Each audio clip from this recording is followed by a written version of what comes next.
right.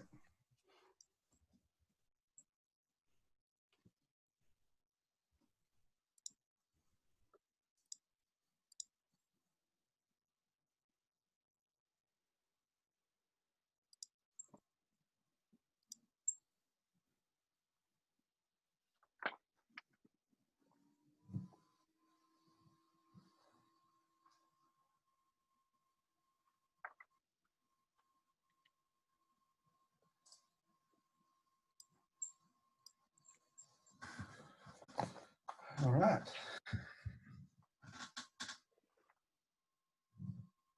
Good morning, everyone. We are just hitting 9:30, so we might just let everyone who's not early but merely punctual filter in, and then we'll get going.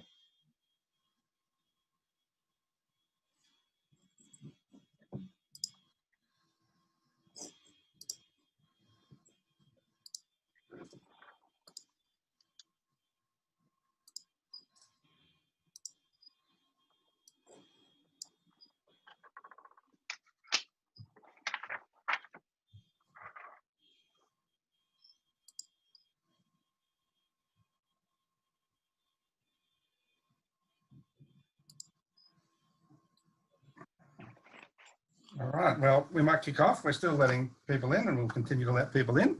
But good morning, everybody. Thanks for joining us for this, the latest in our Chifley Conversation series. For those who don't know me, I'm Brett Gale. I'm the Executive Director of the Chifley Research Centre. And we've been running these Chifley Conversations throughout this pandemic, as many people are doing online events, but ours have this very special focus on issues beyond the pandemic, sort of issues that are already cutting across society and having a big impact in the way we live, and certainly in the way we want to fight for things as social democrats. So, and we have a really excellent topic today, and that's why I've got so many people. We've got a massive crowd. So welcome everybody, and welcome people still filtering in on the Zoom. I'd like to start by acknowledging that where I'm joining this discussion from is the Gadigal land of the Eora Nation, and I want to pay my respects to elders past, present and emerging. And I'd also like to acknowledge that, particularly if you're in Australia, wherever you are from, is on Indigenous land that was never ceded. And we still have a lot of work to do to reconcile with our First Australians. But we've got a great crowd, as I said, for a great event. And we've got a great panel that's joining us for that. So first, I'd like to welcome Nina Jankowicz, a fellow at the Wilson Centre in Washington, DC, where she studies the intersection of democracy and technology in Central and Eastern Europe. She's also the author of the recently released How to Lose the Information War, Russia, Fake News and the Future of Conflict. Here it is for those. You can get it where all good books are sold. So I heartily recommend that you do that after this event.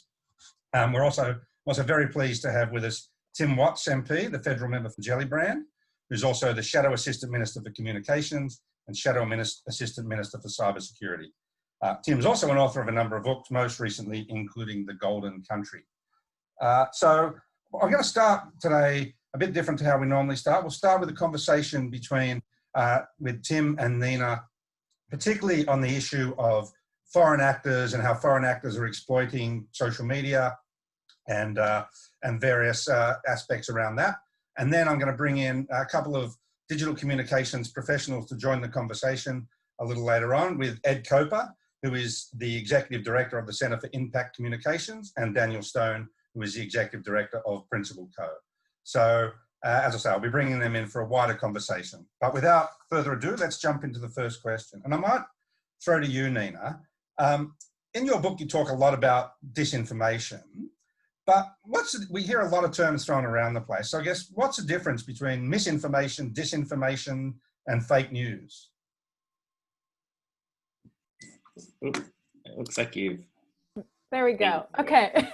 I had been silenced. Good morning, everyone. Thank you so much for having me. I'm delighted to be with you. And I just have to say, it's lovely to see so many of you sending greetings in the chats. Here in the US, when we're on Zoom events, it's just like dead silence, both in the chat and among people's faces. So very, very happy to be with you today.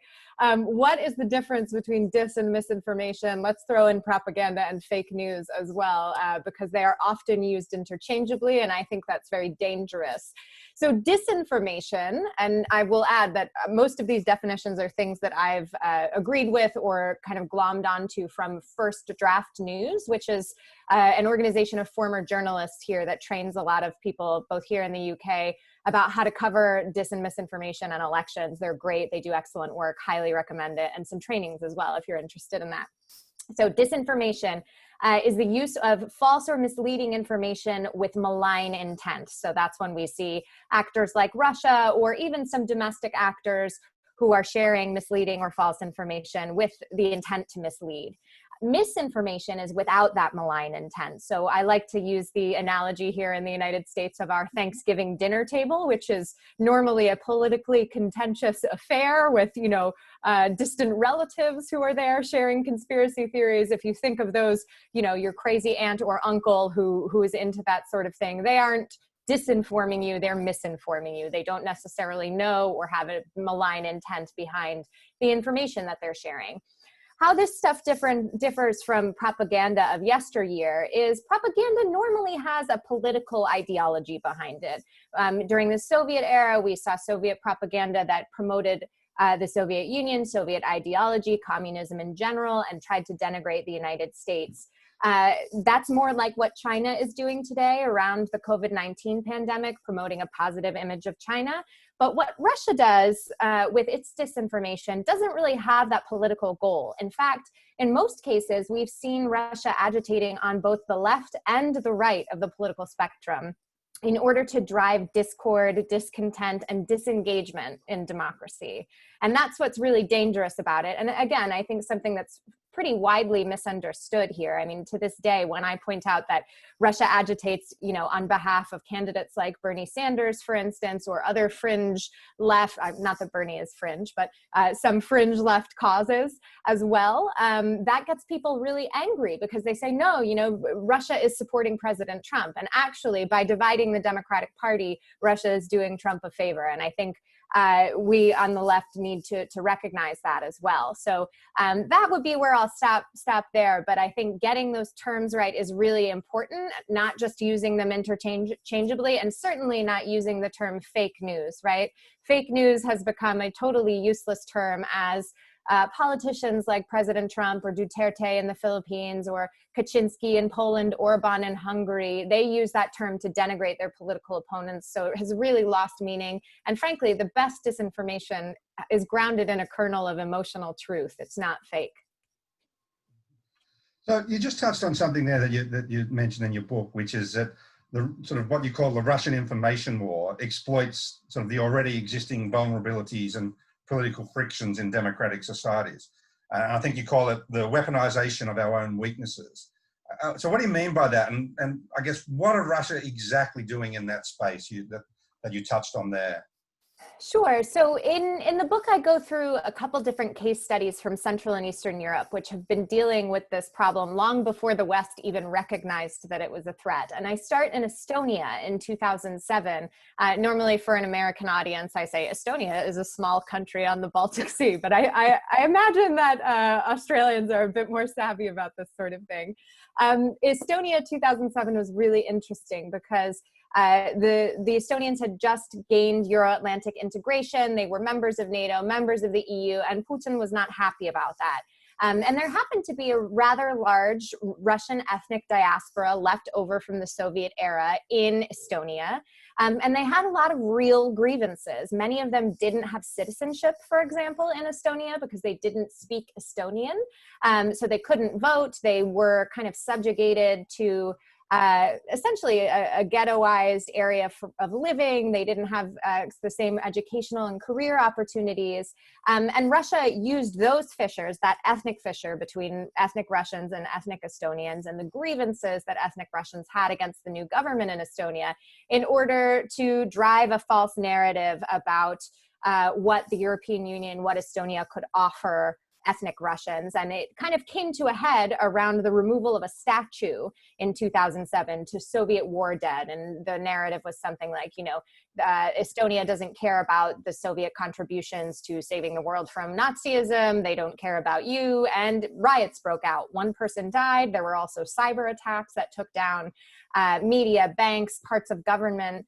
And this was really meant to drive a wedge between ethnic Estonians and ethnic Russians. But rather than just respond kind of kinetically in cyberspace, the Estonian government recognized that they had to heal that ethnic fissure in order to push back against Russian aggression in kind of the hybrid area. It's not just about, playing whack-a-troll and deleting offending accounts, although in 2007, social media was not nearly as ubiquitous, right?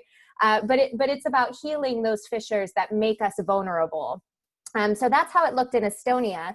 But in places like Ukraine, there are linguistic fissures that are manipulated. Here in the United States, our endemic racism is used against us. So is economic inequality, issues like gun rights.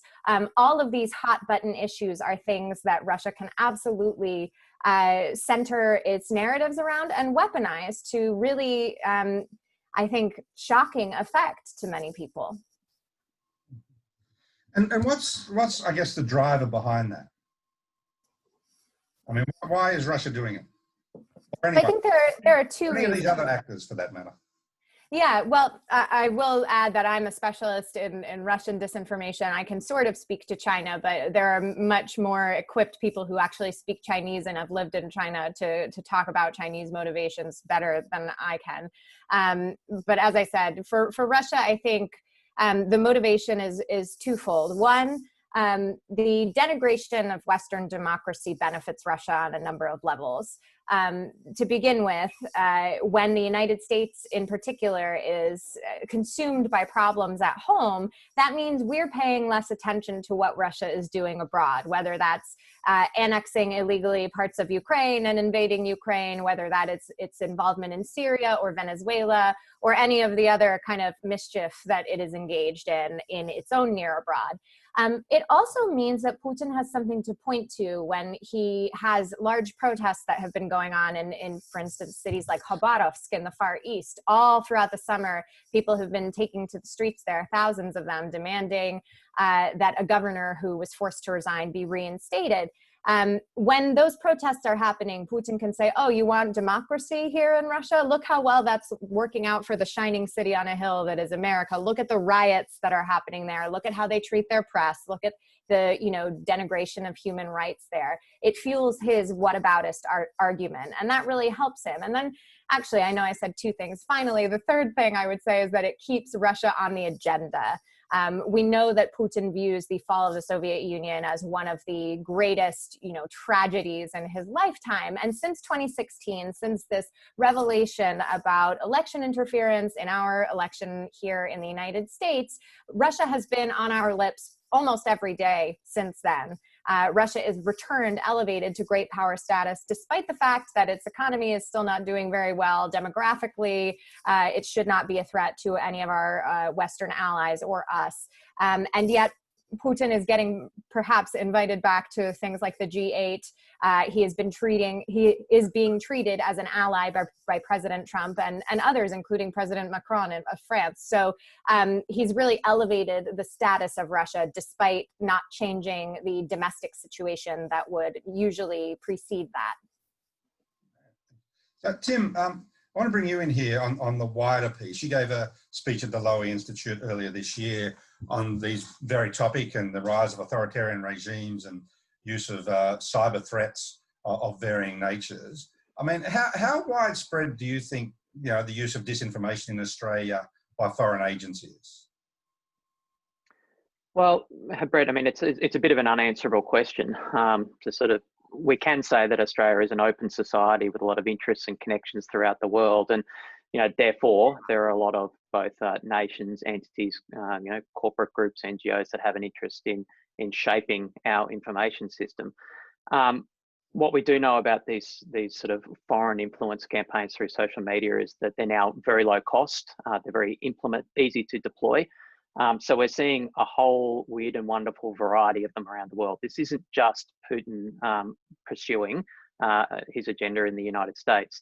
In fact, if you look at the monthly reports that Facebook publishes about the coordinated inauthentic behaviour campaigns that they take down, dozens and dozens of these campaigns every year.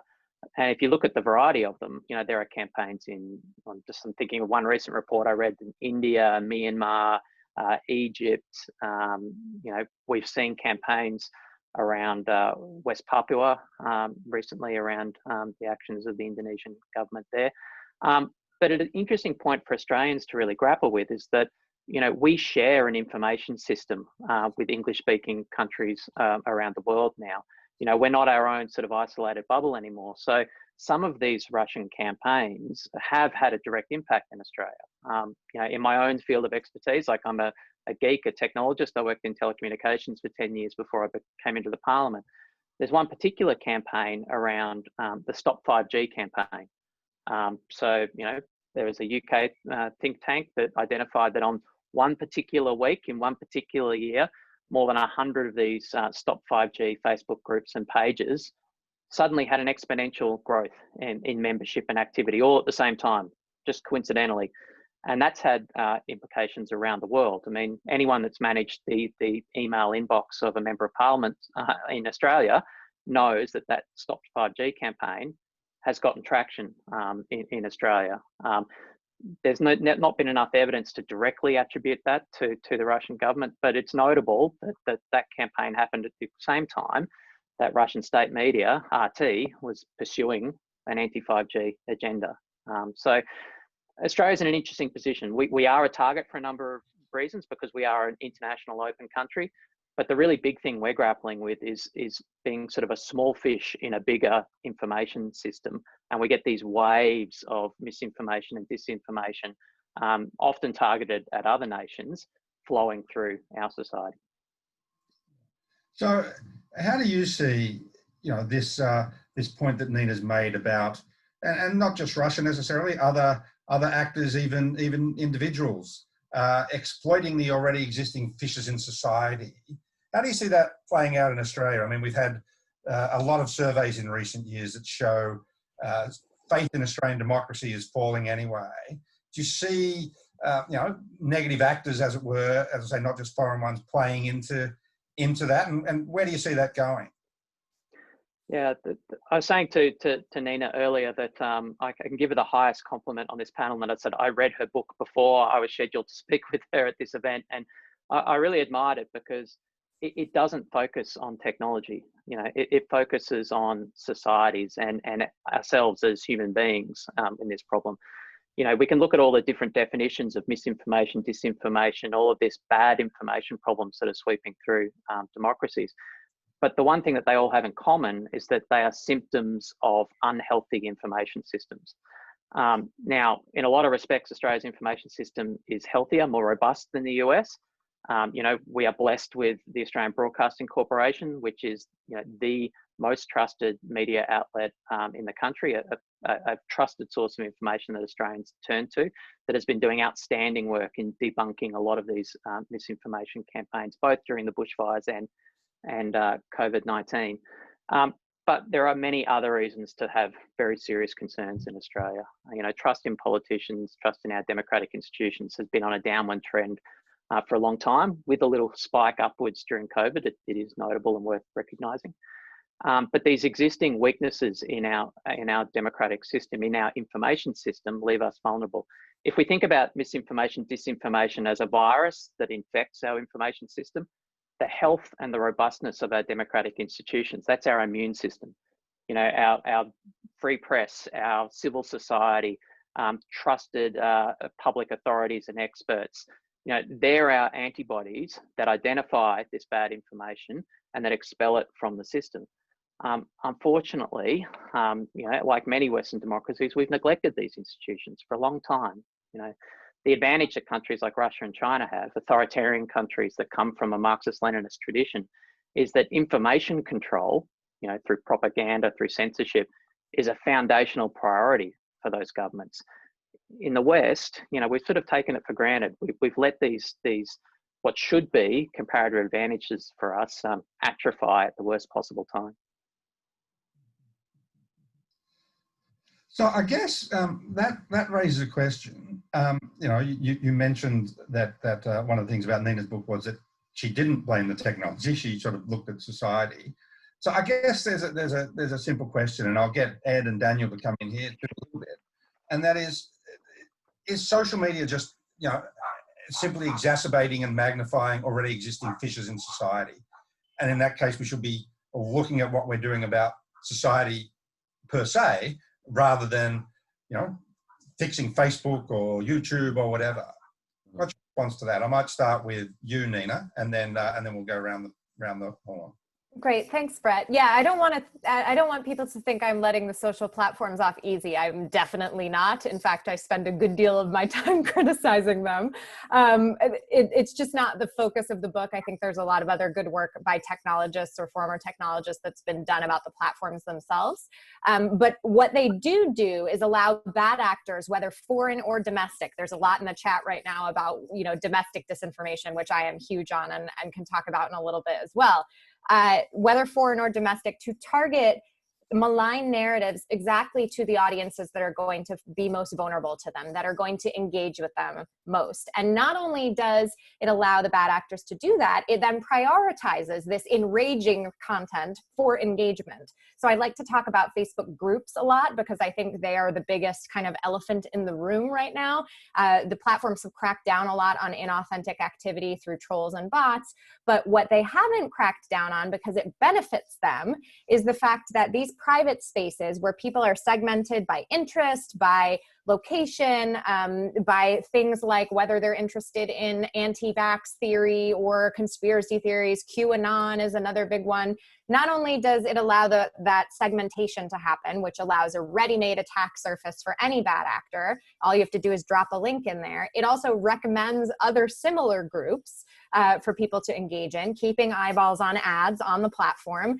And not only that, it prioritizes the engagement on all of those posts. So you get a notification when someone posts something in a group. It's really, really insidious and self-serving, and essentially sets people into a vortex of indoctrinating extremist information. And the platforms want to do very little about it. Facebook has made some changes since about June. So in the last 3 months, when I, in particular, started raising the alarm bell of the crazy stuff that I was seeing in groups. I'm not the only one, of course, but I am quite loud. And there are positive changes being made. They're not recommending QAnon groups. They're not recommending health groups, misinformation groups anymore. But there's still really problematic content in there. And it's often a way for bad actors to disguise it. So I'm doing some research on gender and disinformation right now. And Alexandra Ocasio-Cortez has some groups dedicated to her that on their surface look like fan clubs, but actually in terms of their content are full of terrible misogynistic crap. And frankly, it's getting past Facebook's moderators because on the surface, it doesn't look like something that would be malign. So the platforms are absolutely culpable for this stuff and provide the infrastructure to allow this information to travel faster, to travel farther, and to hit the audience that is going to be precisely the most vulnerable to it. And I think our friends who do PR in the audience are very well aware of some of the targeting tactics and tools that are available on social media because they're extremely powerful. And then we run into the question of, well, if a foreign actor is doing this, we don't want that. But what happens when it's a domestic political actor, a hyper-partisan media outlet that's spreading this stuff and using the tools that are available to anybody with a social media account and a credit card? Okay. So we'll come to solutions a bit later. But Ed, I mean, I want to get you in here and then Daniel. I mean, a very simple question. You know, which Nina has raised there. Are these social media platforms working exactly as they're intended to? Yes, absolutely. And hi, everyone. And thanks, Brett, for putting on this discussion because it's vitally important. And one of the important things when talking about this is not to get too distracted by the edge cases. And that's what's dominated our news. And it's fundamentally important we understand them. And I don't want to disparage, you know, Nina's work in her book looking at Russia or, you know, Tim's work on the committee looking at foreign bad actors. Fundamentally important to address. But it's important that we don't skip the step of looking at what created these fissures that that these foreign actors are exploiting and what allows them to do it so effectively.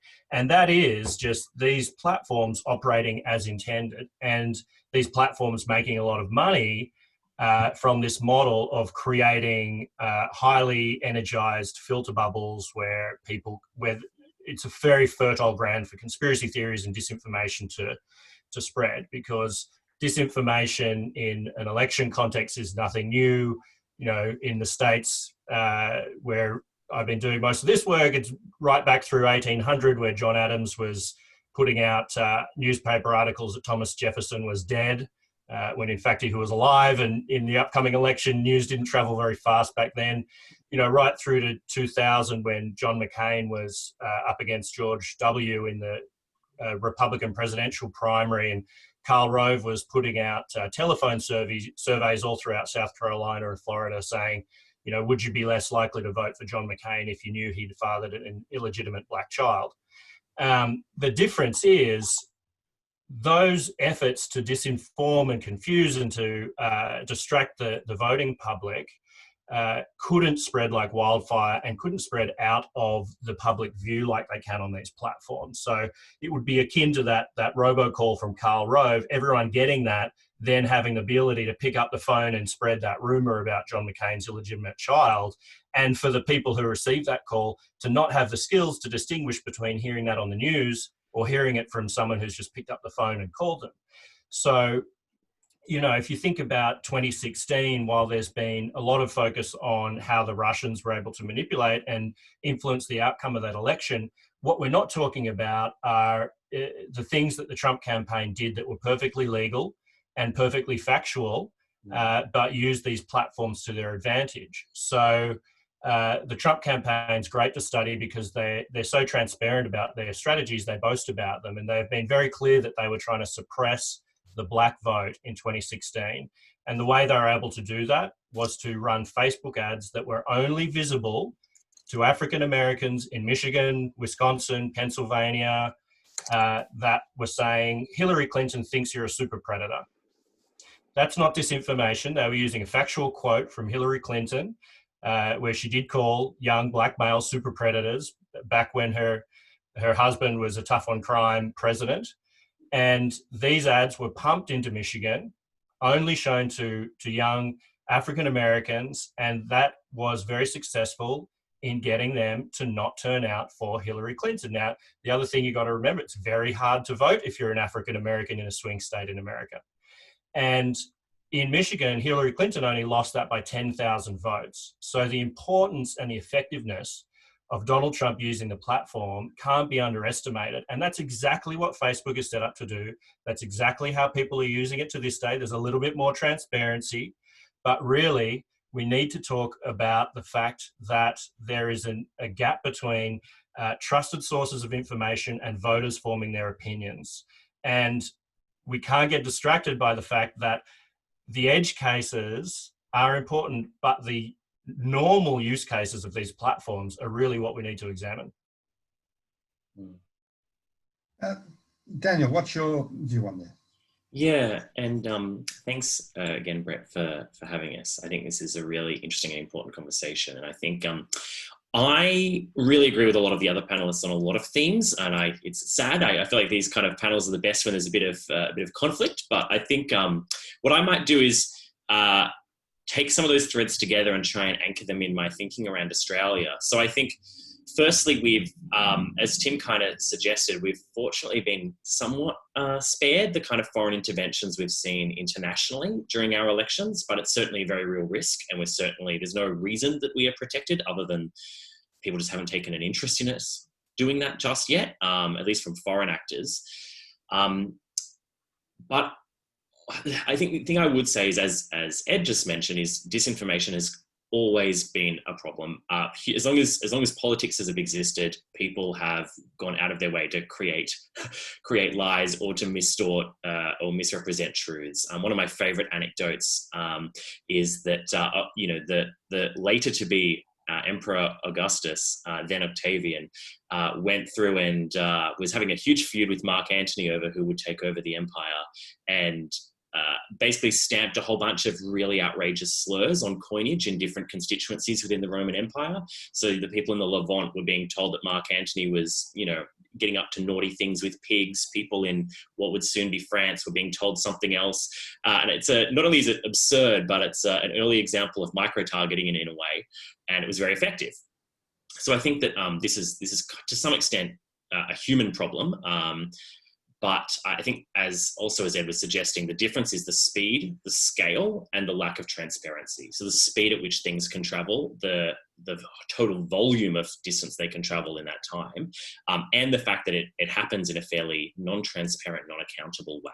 And I think that if you're looking at how can we make sure our societies adapt to be resilient in the face of the thing that's changed, which is technology, we need to improve those things.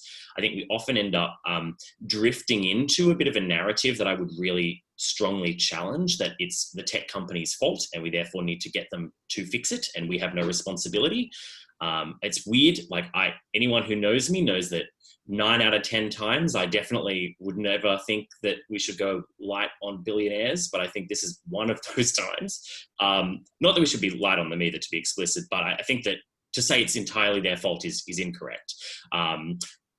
These technology platforms need to think really seriously about how they work and improve how they work for us. So we need to be genuinely confident they're doing everything that they can to step out misinformation. We need to be really confident that actually there is real transparency, which we haven't yet gotten, both on paid advertising, but also on organic material spreading throughout their platforms.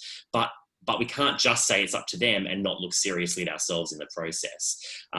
As Tim kind of touched on, like actually people look to our institutions to be the antibodies, so to speak, for this sort of stuff, and have well before technology arrived. And we've actually not done a great job of supporting them over the last sort of 20, 30 years at the very least. And so I think we need to be looking at other solutions too. Like, for example, the Australian Electoral Commission does a really good job of ensuring that people who exist within the traditional political system are held accountable and play within pretty strict rules. But we're seeing a whole new category of non-formal political actors emerge that aren't necessarily registered parties or organisations. They may not even be organisations starting to play a role in our elections, and we don't really have a framework to manage them. We've seen the ABC and other non-partisan news organisations really, really suffer, whether it's through lack of government funding or through changes in market conditions for them. And I also think, and this is a message I'd put directly to everybody who's on the call today, is we all need to really seriously stop and think about the reactions that we have when seeing emotive material online. The way that this disinformation stuff spreads, yes, it's a bit technology, yes, it's a bit this and that, but it's also a bit us, which means that when we see something that fires us up and gets us cranky, we should really stop and think, why does this material exist? How did it get to me? Who made it? And what's the purpose? Which is something that, a lot of us who are used to having a degree of trust in our broadcasters are comfortable with.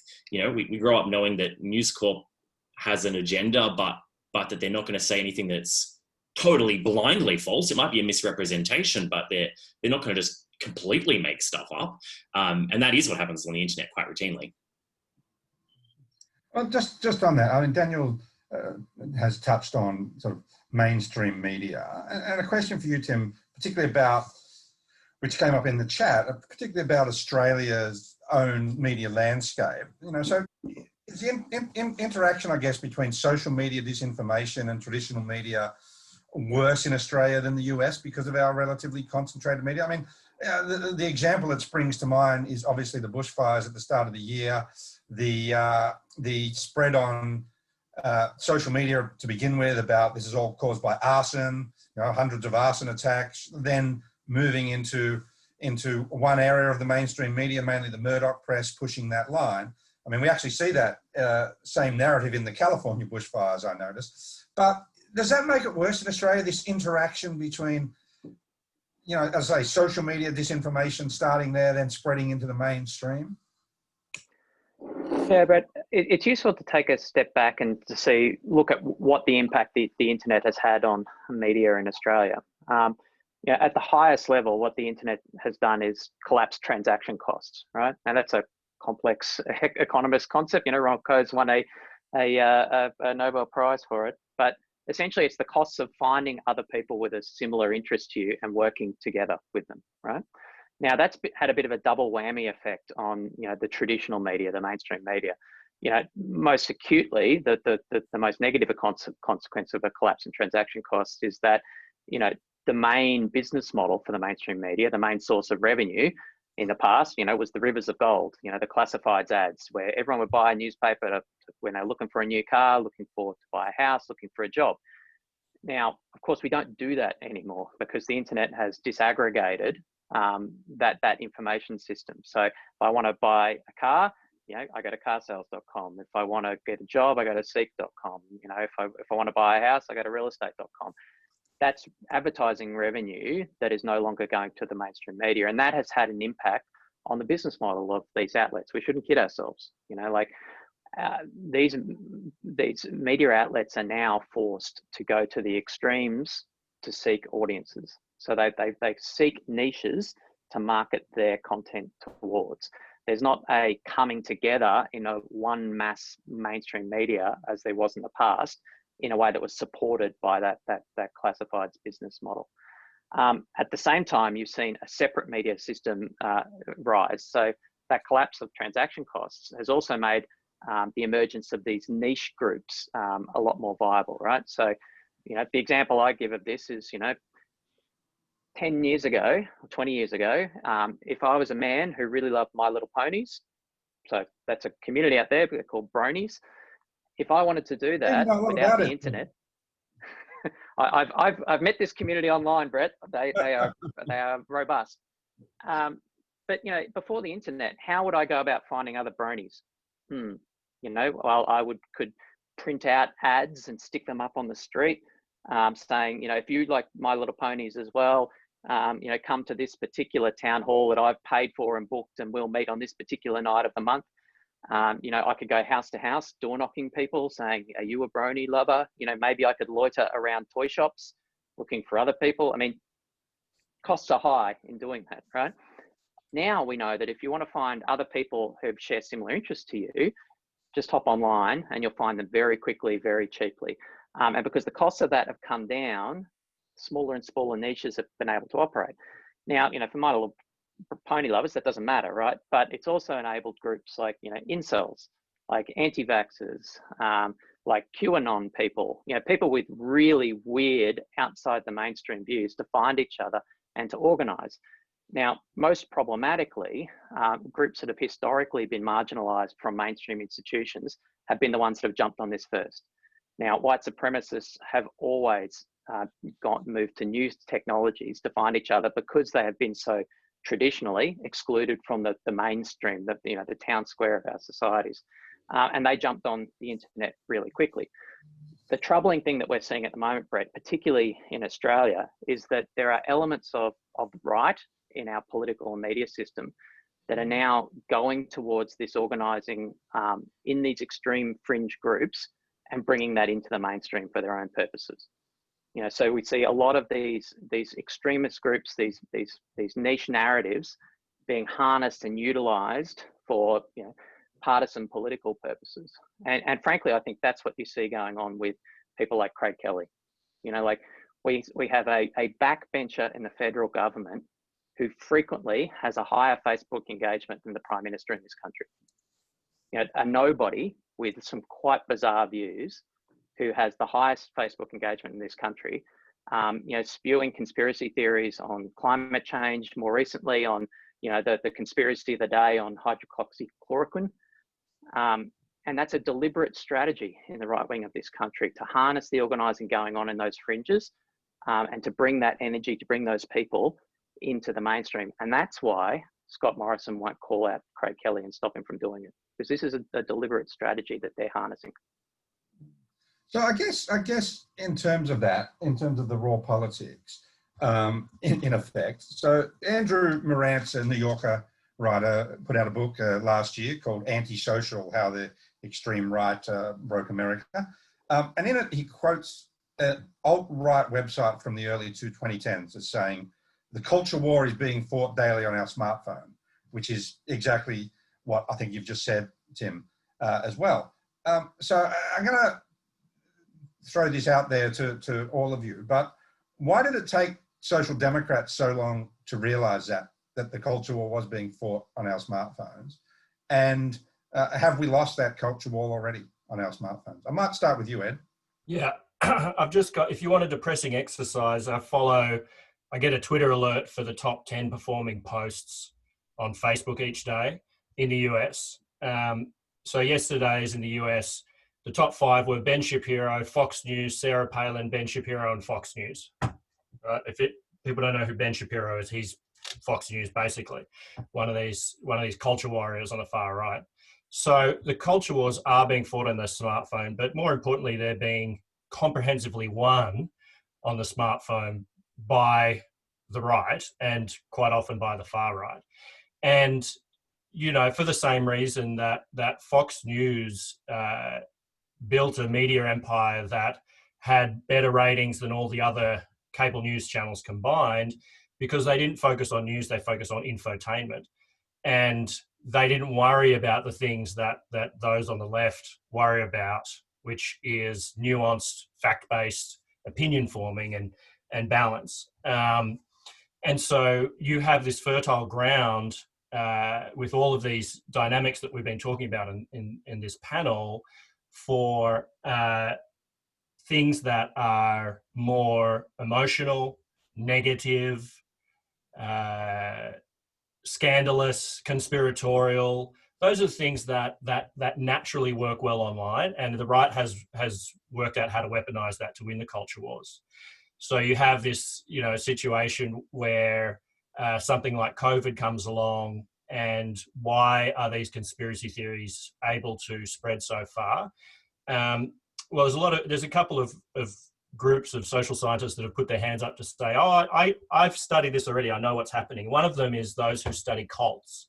They're saying this is very similar to cult-like behavior. And the reason people join cults is, there's many reasons, but one of the similarities is they want to feel smarter than other people by having secret knowledge that other people don't have. And you don't want to expose yourself as actually being dumber than other people by having that corrected, so you connect with other people who share that secret knowledge, and collectively you feel smarter than other people. And there's definitely an element of that going on. And the other is people who've studied de-radicalization, so, you know, which is obviously over the last decade has been a big academic focus. You know, those why do young Muslim men go and join ISIS? Those people who study that are saying, okay, I'm recognizing what I've seen there with these groups online. People are becoming radicalized. And the same forces are pulling them into the radical fringes for similar reasons to the cult ones. So the culture wars are being comprehensively lost. And to go back to my original point about these platforms operating as they are intended, we have to fight this on the same level. While we're losing the narrative wars, we're losing the framing of the issues. You know, to those who don't believe in climate change, don't believe in vaccines, who do believe in hydroxychloroquine and QAnon, and the fact that Dan Andrews keeps kids in tunnels under Melbourne to produce adrenochrome, which you can then inject to stay young and powerful. You know, that sounds batshit crazy because it is, but this is an idea that has currency, as is spreading, and has become a narrative. So if you think about, you know, the forays into disinformation that we've had in Australia in our elections in 2019, the LNP were running ads and getting proxies to saying that Bill Shorten was going to introduce a death tax. That was false. That was fake. That was disinformation. It didn't lose Bill Shorten the election. It was effective because Bill Shorten was losing the narrative that he wasn't going to introduce a lot of big new scary taxes. So, and if we focus on getting the platform to take down every post that says Bill Shorten's going to introduce a death tax, if that comes at the expense of just winning these narrative wars, then whatever the platforms are doing won't matter. It would be too late by then. By the time we're asking them to take something down, we've already lost that battle. So, Nina, there's been a lot of chat in the chat room there about the algorithm and and what it does. But the algorithm is curated, right? Like people have this view of social media as being this free for all. In fact, it's highly curated, which is what the algorithm does. It actually curates things and brings things together, so you get lots of things that you like all in one place. So, I mean, we have. I know we'll come in a second to education and what we can do to equip people and equip institutions to better fight back this. But do we have any chance of convincing the social media platforms to act in the greater good? If we regulate them. And unfortunately, my own country has been woefully late on this. I think we've just now started to really hold hearings, and even so, the ones that we had this summer weren't great, where we're actually holding tech executives to account. I'm sure the news made it to Australia, the first hearing that Mark Zuckerberg did on Capitol Hill in 2018, where he was asked, how do you make money? And he said, Senator, we sell ads. There was just a basic misconception on Capitol Hill about the power of social media, but also about the functioning, the infrastructure that keeps it afloat. I think that is gradually changing, but we still have, unfortunately, such a degree of politicization that even the most common sense regulation that could be imposed here is stuck in what we call the election security graveyard, not getting a vote in the Senate, even though it has passed the House. And unfortunately, that has ripple effects for the entire world. The United States is not the largest market for Facebook, but it is that, or the other companies, if we're going to be fair. I don't just pick on Facebook all the time. But these are headquartered here, these companies, and the regulations that we put into place are going to have ripple effects all around the world. We won't have these patchwork legislation like in Singapore, their anti-fake news law that has, had draconian implications for the opposition and the free press there. There have been copycat laws in other places, including Russia. And even democratic countries like Germany have had fairly draconian measures imposed. So what I would like to see is some regulatory response that compels platforms to be transparent, to keep users and the democratic process, democratic discourse at the heart of these issues, because really social media can be used for good. And to answer your earlier question about why social democrats have been so slow to come around to the ills of social media, I saw, frankly, when I was in university and starting my career working for an organization called the National Democratic Institute, which supports democracy activists around the world, we were preaching the gospel of social media all the time. We were trying to teach, local candidates in places like Belarus how to use the same tactics that the Obama administration or Obama campaign used in order to target voters. And those same tactics are being turned on their head now and used for ill. So I think it's taken us a long time to come around to that, but also Ed is completely right that the right runs on outrage and the left runs on nuance. And there's a great book by a sociologist and political communications specialist out of the University of Delaware. Her name is Dana Young, and her book is called Irony and Outrage, and it explores that dichotomy, and it's absolutely something that social media is pushing, and we need to equalize that spectrum and get some regulations on the books, or else this horse will have long left the burning barn. I think we still have a chance of catching the horse and putting out the fire, but we need to act soon. So, the platforms have made, various platforms, Twitter, Facebook, they've made a number of tweaks to, in their words, defend the integrity of the US elections and improve the elections.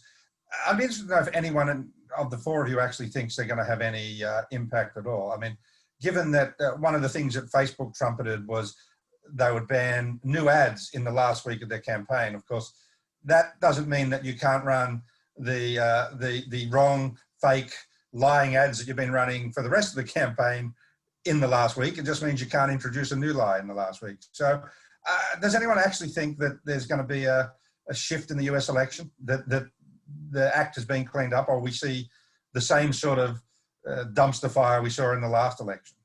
I have one short comment, and then I think I'll throw to the more qualified people. But I think when that question is posed, a friend of mine who's a lawyer gave me a whole bunch of advice when we were in the early days of my business. And one of them was that you'll never screw up the same time, the same way twice. And I think that's kind of what we see. There's definitely been some effort to address the things that went wrong in 2016. But given that we haven't strengthened those institutions in any way, the fundamental problems aren't there. It'll just manifest in a radically different way, I think. Interested to hear what everyone else thinks. I can give you your disagreement you're after on the panel, Daniel. Is it going to be brilliant? The platforms didn't screw up. They were wildly successful. They made a ton of money in 2016. That's the thing. And they know that the measures they're implementing. So, for example, they've managed to do studies where they show if you fact check a disinformation post on Facebook, it makes the people who saw the disinformation more likely to believe the disinformation, not less likely. And those are the sorts of solutions that Facebook has implemented because they don't want to decrease engagement and advertising. They just want to appear to be doing something. We know that in fact, what they're doing is counterproductive. Yeah, and just, I guess, to clarify my thought, it's not that I think it'll screw up in the sense of for our democracy, not necessarily for the platforms. I think the tactics and the way they play out, and therefore the manifestations will look pretty different. So I think we actually do disappointingly agree. There have been a few things that I've been pleasantly optimistic about, or kind of hesitantly optimistic. I think Twitter has finally come around to an understanding of how user engagement works on the platform. They are making a lot of good faith tweaks on the tweets in order to stem that, particularly around voting misinformation. It's getting to be late for me here, so sorry that I'm just verbal sewage coming out of my mouth. Anyway, so one thing that they've done that I think is really good is increasing friction on tweets that have voting misinformation. So this has happened to President Trump a few times. Rather than just a notice below his tweet, what you will see is a square that says this tweet contains voting misinformation, and you have to click through to get it. Now, does that affect a diehard Trump voter? Absolutely not. They think that Twitter and Facebook and all the social media companies are part of the deep state and feeding on babies, right? But it does potentially affect a swing voter who isn't as informed on as someone on the left or the right might be, or informed, at least have formed opinions, right? Facebook has done a lot less of that for all the reasons that Ed laid out very astutely. Their voter kind of information center is pretty, you can very easily X out of it. It comes up in the app or on the home screen of the app, the website every day. But it's easy to get out of there, and it's not something that is kind of in your face and they're forcing you to reckon with. And certainly their fact-checking operation leaves much to be desired in pretty much everywhere that it exists. As far as I understand, there's only one fact-checker for all of Australia.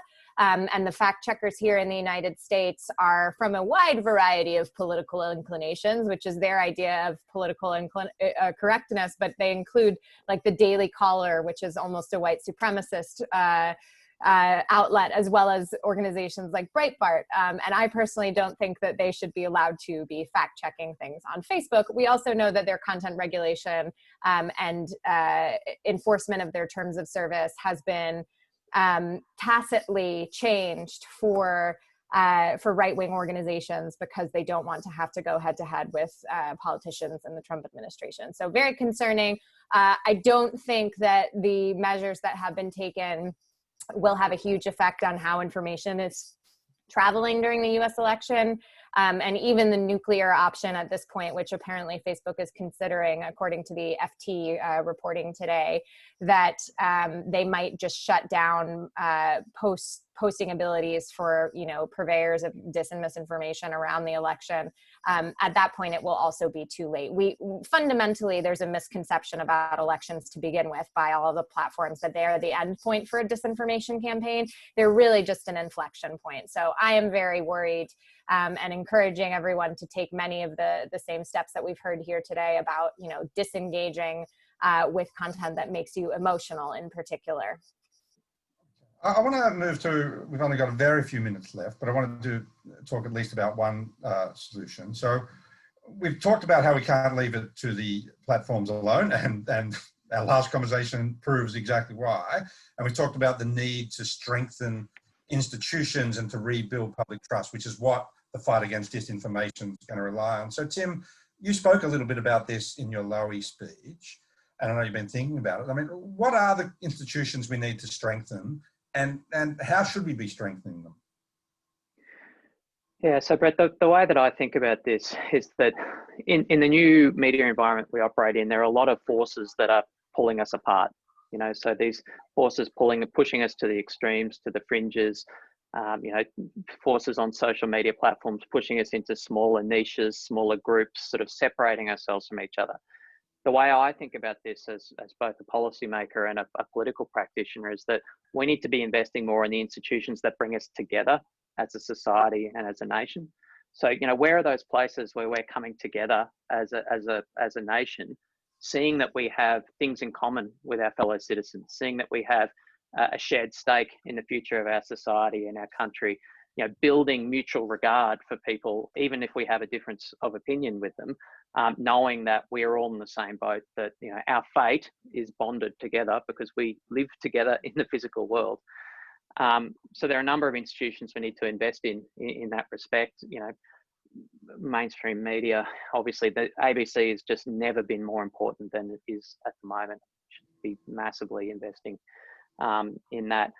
But just taking a step back on it, the thing that I'd really like to see us investing in is a sense of identity as citizens, and everything that comes with that, in an old-fashioned sense of citizenship, that we owe obligations as individuals to the broader society and nation that we live in. We owe an obligation in the current context, to really check ourselves and think carefully about what we're sharing, the way we're interacting with other people, whether we're promoting further division in our society or whether we're treating other people with human dignity as equals who share something in common. So in that respect, I think there's a really significant obligation on political leaders. This politics of division, of breaking people down into different subgroups, of, picking off interests, it works for politicians, but it doesn't work for us as a nation. We need a new generation of political leaders that build a sense of shared identity. We need to call back to those leaders of previous generations, the Curtins, the JFKs, even like, let's put it out there and say like the Reagans, right? Who try to bring us together as a people. I know everyone who's going to be complaining about me citing Reagan there, but this is me making an effort, right, to see mutual regard and to build a common interest. We need political leaders who are willing to sacrifice a little bit of that self-interest in political tactics and strategy, to build a sense of shared identity.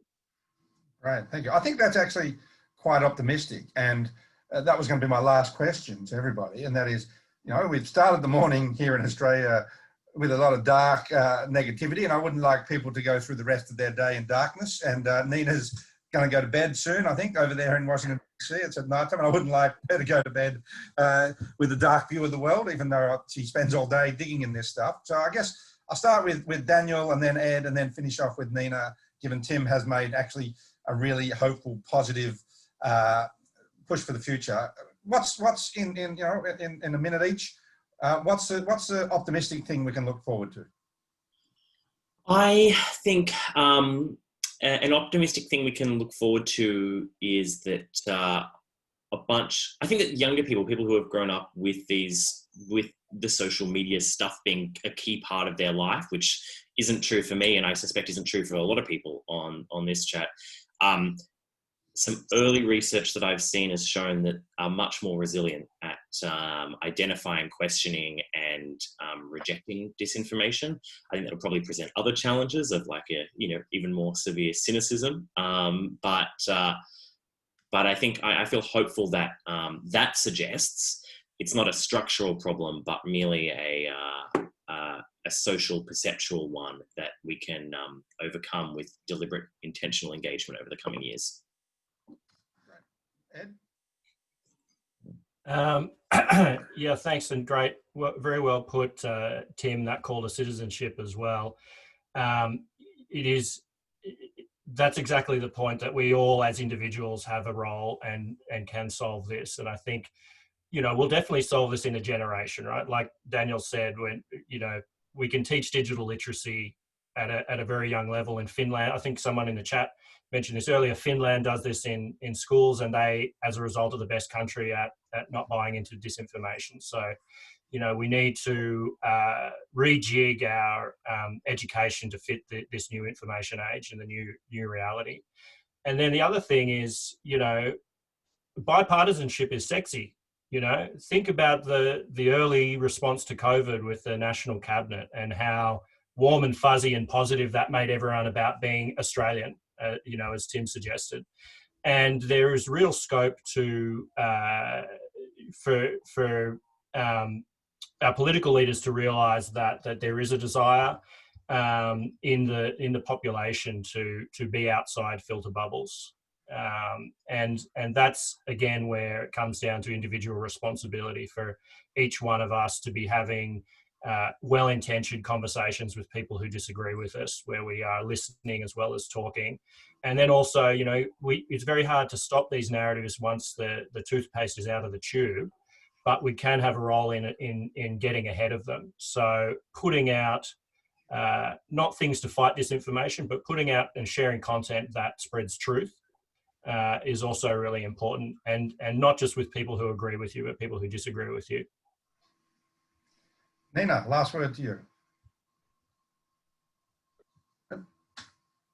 I'm muted. Hello. Thanks so much for a great discussion, everyone. It's been really, really engaging, and I'm just very happy that I did this. So thanks for having me.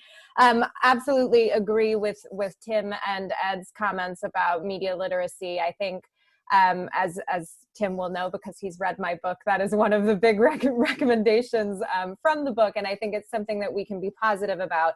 There are countries that are much less affluent, that are much less democratic even, that have less experience in governing, that have had success with media literacy programs, and not just at the school level, not just kindergarten through secondary school as in Finland. There are adult programs that we can reach people who still need those tools for navigating the information environment. And one way to do this is through libraries. Libraries here in the United States, public libraries, are still highly trusted institutions. They are viewed as independent sources of information, no matter what political party you're from. So I would love to see more library-based programs for media literacy, for civics. I absolutely agree that civics and citizenship is a key part of this equation. And I think there's a lot to be positive about. Yes, that is a generational solution, and we still have some fires to put out, but that's the sort of thing that's going to keep our democracies safer in the long run when we invest in it, and we need to start that now. So thank you so much, everyone. It's really been a delight to be with you this morning in Australia and this evening here in Washington. Fantastic. Thank you, Nina, and thank you to the panel, particularly for the uplifting end, so we can all go about our days smiling. So yes, please join with me in giving a virtual clap and thanking Daniel, Tim, Ed, and Nina. Thank you for a great discussion. Thank you to everyone in the audience for joining these Chifley conversations. We get a lot of joy out of putting them on and really trying to stimulate public policy debate across Australia. So thanks for all joining in, and we will see you next time. Take care, stay safe, and particularly those in Melbourne, and we'll see you soon. Bye.